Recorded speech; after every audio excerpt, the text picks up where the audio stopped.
हरे कृष्णा, राधे राधे। स्वागत है आप सभी का गोविंद भजो चैनल पर।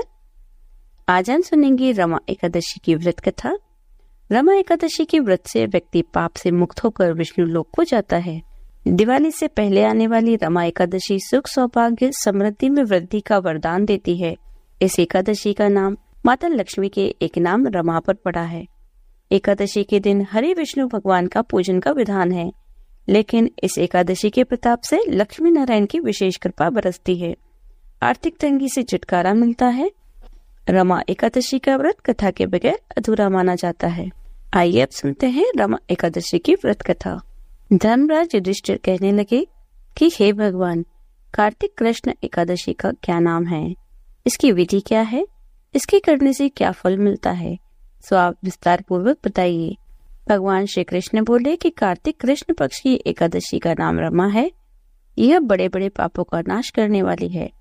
इसका महात्म्य मैं तुमसे कहता हूँ, ध्यान पूर्वक सुनो। हे राजन, प्राचीन काल में मुचुकुंद नाम का एक राजा था। उसकी इंद्र के साथ मित्रता थी और साथ ही यम, कुबेर, वरुण और विभीषण भी उसके मित्र थे। यह राजा बड़ा धर्मात्मा, विष्णु भक्त और न्याय के साथ राज करता था। उस राजा की एक कन्या थी जिसका नाम चंद्रभागा था। उस कन्या का विवाह चंद्रसेन के पुत्र शोभन के साथ हुआ था। एक समय वह शोभन ससुराल आया। उन्हीं दिनों जल्दी ही पुण्यदायिनी एकादशी रमा भी आने वाली थी। जब व्रत का दिन समीप आ गया तो चंद्रभागा के मन में अत्यंत सोच उत्पन्न हुआ कि मेरे पति अत्यंत दुर्बल है और मेरे पिता की आज्ञा अति कठोर है। दशमी को राजा ने ढोल बजवाकर सारे राज्य में यह घोषणा करवा दी कि एकादशी को भोजन नहीं करना चाहिए। ढोल की घोषणा सुनते ही शोभन को अत्यंत चिंता हुई और अपनी पत्नी से कहा कि हे प्रिय, अब क्या करना चाहिए? मैं किसी प्रकार भी भूख सहन नहीं कर सकूंगा। ऐसा उपाय बतलाओ कि जिससे मेरे प्राण बच सके, अन्यथा मेरे प्राण अवश्य चले जाएंगे।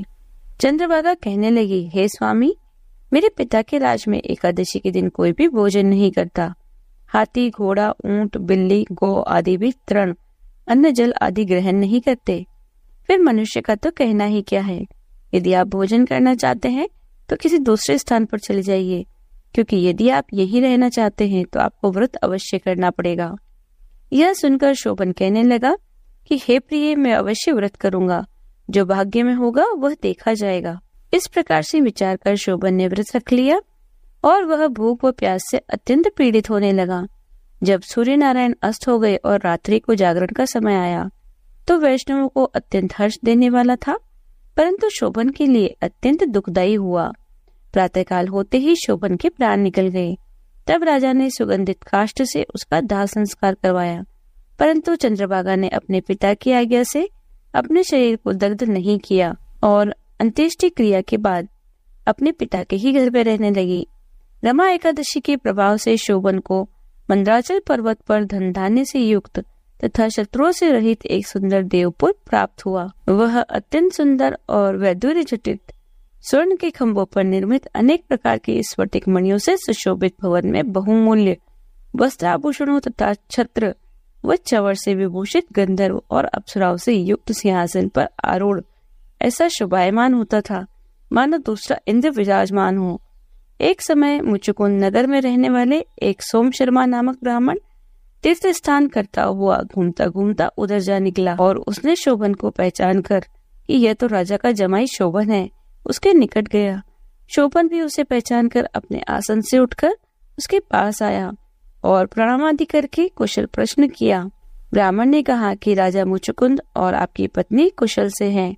नगर में भी सब प्रकार से कुशल है, परंतु हे राजन, हमें आश्चर्य हो रहा है। आप अपना वृतांत कहिए कि ऐसा सुंदर नगर जो न कभी देखा न सुना आपको कैसे प्राप्त हुआ। तब शोभन बोला कि कार्तिक कृष्ण की रमा एकादशी का व्रत करने से मुझे यह नगर प्राप्त हुआ, परंतु यह अस्थिर है। यह स्थिर हो जाएगा, ऐसा उपाय कीजिए। ब्राह्मण कहने लगे, हे राजन, यह स्थिर क्यों नहीं है और कैसे स्थिर हो सकता है, आप बताइए। फिर मैं अवश्य ही यह उपाय करूंगा। मेरी इस बात को आप मिथ्या न समझिए। शोभन कहने लगा कि मैंने इस व्रत को श्रद्धा रहित होकर किया, अतः यह सब कुछ अस्थिर है। यदि आप मुचुकुंद की कन्या चंद्रभागा को यह सब वृत्तांत कहें तो स्थिर हो सकता है। ऐसा सुनकर उस श्रेष्ठ ब्राह्मण ने अपने नगर लौटकर चंद्रभागा से सब वृत्तांत कह सुनाया। ब्राह्मण के वचन सुनकर चंद्रभागा बड़ी प्रसन्नता से ब्राह्मण से कहने लगी, हे ब्राह्मण, ये सब बातें आपने प्रत्यक्ष देखी हैं या स्वप्न की बातें कर रहे हैं? ब्राह्मण कहने लगा कि हे पुत्री, मैंने महावन में तुम्हारे पति को प्रत्यक्ष देखा है, साथ ही किसी से विजय न हो ऐसा देवताओं के नगर के समान उनका नगर भी देखा है। जिस प्रकार वह स्थिर रह सके सो उपाय करना चाहिए। चंद्रभागा कहने लगी, हे विप्र, तुम मुझे वहां ले चलो। मुझे पतिदेव के दर्शन की तीव्र लालसा है। मैं अपने किए हुए पुण्य से उस नगर को स्थिर बना दूंगी। आप ऐसा कार्य कीजिए जिससे उनका हमारा संयोग हो, क्योंकि योगी को मिला देना महान पुण्य है। सोम शर्मा यह बात सुनकर चंद्रभागा को लेकर मंदराचल पर्वत के समीप वामदेव ऋषि के आश्रम पर गया। वामदेव जी ने सारी बात सुनकर वेद मंत्रों के उच्चारण से चंद्रभागा का अभिषेक कर दिया। तब ऋषि के मंत्र के प्रभाव से और एकादशी व्रत से चंद्रभागा का शरीर दिव्य हो गया और वह दिव्य गति को प्राप्त हुई। इसके बाद बड़ी प्रसन्नता के साथ अपने पति के निकट गई। अपनी प्रिय पत्नी को आते देखकर शोभन अति प्रसन्न हुआ और उसे बुलाकर अपनी बाईं तरफ बैठा लिया। चंद्रभागा कहने लगी, हे प्राणनाथ, आप मेरे पुण्य को ग्रहण कीजिए। अपने पिता के घर जब से मैं 8 वर्ष की थी तब से विधि पूर्वक एकादशी के व्रत को श्रद्धा पूर्वक करती आ रही हूँ। इस पुण्य के प्रताप से आपकी यह नगरी स्थिर हो जाएगी तथा समस्त कर्मों से युक्त होकर प्रलय के अंत तक रहेगी। इस प्रकार चंद्रभागा दिव्य शरीर और आभूषणों से सुसज्जित होकर अपने पति के साथ आनंद पूर्वक रहने लगी। हे राजन, यह मैंने रमा एकादशी का महात्म्य कहा है। जो मनुष्य इस व्रत को करता है उनके ब्रह्म हत्या इत्यादि समस्त पाप नष्ट हो जाते हैं। कृष्ण पक्ष और शुक्ल पक्ष दोनों की एकादशियां समान है, इनमें कोई भेदभाव नहीं है, दोनों समान फल देती है। जो मनुष्य इस महात्म्य को पढ़ते अथवा सुनते हैं वे समस्त पापों से छूटकर विष्णु लोक को प्राप्त होते हैं। बोलिए श्री हरि विष्णु भगवान की जय। एकादशी माता की जय। ओम जय एकादशी माता मैया जय। एकादशी माता विष्णु पूजा व्रत को धारण कर शक्ति मुक्ति पाता। ओम जय एकादशी माता तेरे नाम गिनाऊं देख भक्ति प्रदान करनी। ओम मैया भक्ति प्रदान करनी। गण गौरव की देनी माता शास्त्रों में वरनी। ओम जय एकादशी माता मार्गशीर्ष के कृष्ण पक्ष की उत्पन्ना विश्वतारिणी जननी। ओम मैया विश्वतारिणी जननी। शुक्ल पक्ष में हुई मोक्षदा। शुक्ल पक्ष में हुई मोक्षदा मुक्तिदाता बनी आई। ओम जय एकादशी माता पोष के कृष्ण पक्ष की सफला नामक है। ओम मैया सफला नामक है। शुक्ल पक्ष में हुए पुत्रदा। शुक्ल पक्ष में हुए पुत्रदा आनंद अधिक रहे। ओम जय एकादशी माता नाम षट्तिला माघ मास में कृष्ण पक्ष आवे। ओम मैया कृष्ण पक्ष आवे। शुक्ल पक्ष में जया कहावे। शुक्ल पक्ष में जया कहावे विजय सदा पावे। ओम जय एकादशी माता विजया फागुन कृष्ण पक्ष में शुक्ला आमल की। ओम मैया शुक्ला आमल की पाप मोचिनी कृष्ण पक्ष में।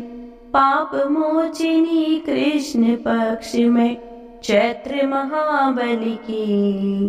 ओम जय एकादशी माता चैत्र शुक्ल में नाम कामदा धन देने वाली ओ मैया धन देने वाली। नाम वरूथनी कृष्ण पक्ष में, नाम वरूथनी कृष्ण पक्ष में, वैशाख महवाली। ओम जय एकादशी माता, शुक्ल पक्ष में हुए मोहिनी, अपराजेष्ठ कृष्ण पक्षी ओ मैया अपराजेष्ठ कृष्ण पक्षी। नाम निर्जला सब सुख करनी, नाम निर्जला सब सुख करनी, शुक्ल पक्ष रखी।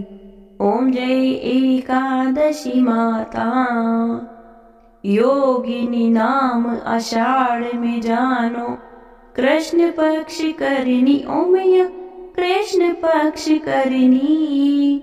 देवशयनी नाम कहायो, देवशयनी नाम कहायो, शुक्ल पक्ष धरनी।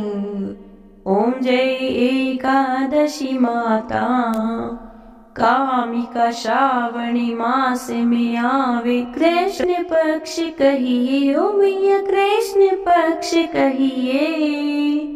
श्रावण शुक्ला हुए पवित्र, श्रावण शुक्ला हुए पवित्र, आनंद से रहिए। ओम जय एकादशी माता, अजाभाद कृष्ण पक्ष की परिवर्तनी शुक्ला ओ मैया परिवर्तनी शुक्ला। इंदिरा अश्विनी कृष्ण पक्ष में, इंदिरा अश्विनी कृष्ण पक्ष में, व्रत से भव सागर निकला। ओम जय एकादशी माता, पापा कुंशा है शुक्ल पक्ष में, आप हर निहारी ओ मैया आप हर निहारी। रमा मास कार्तिक में आवे, रमा मास कार्तिक में आवे, सुखदायक भारी।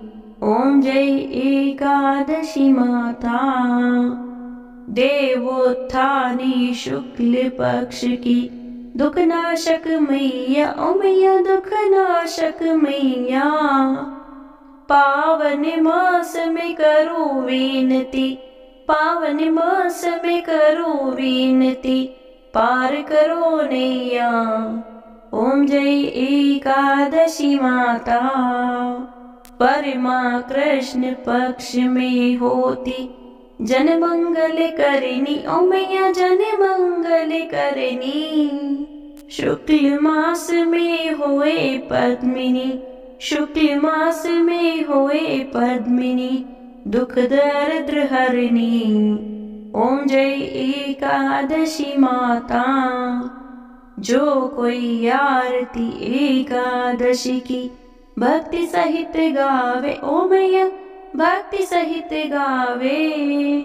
जन गुरु दीता स्वर्ग का वासा, जन गुरु दीता स्वर्ग का वासा, निश्चय वह पावे।